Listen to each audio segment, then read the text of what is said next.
Hey guys, Brooke G here.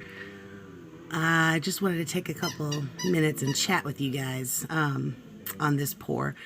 It was done in the middle of the night. It's a little clumsy. It was, we had a particularly rough evening. You know, one of those days when life is like, hey, you had an awesome day today. Why don't I throw some stuff at you and just knock you down a couple of notches, you know, for funsies? So I just could not sleep. And the only thing I wanted to do, I wanted to pour, I wanted to paint.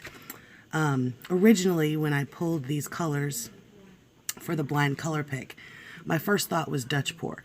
And I am definitely going to do a Dutch pour with these colors tomorrow, so stay tuned for that.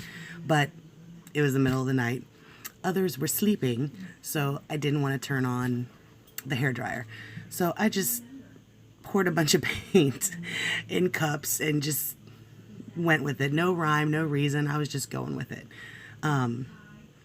These colors actually really surprised me. Really surprised me. I was a little concerned with how the gray was going to go, but I actually really like how it turned out.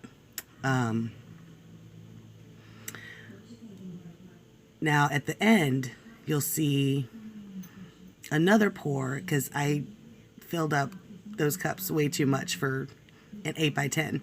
And I had another 8x10 sitting there, and I forgot that I put it there so I could, you know, make a skin with a little bit of leftover paint. But I had a lot of leftover paint, so I poured on that 8x10 canvas, forgetting that I left it there for a skin, meaning it had the plastic on it. So I've got a really big, cool skin you'll see at the end there. But yeah, you know what?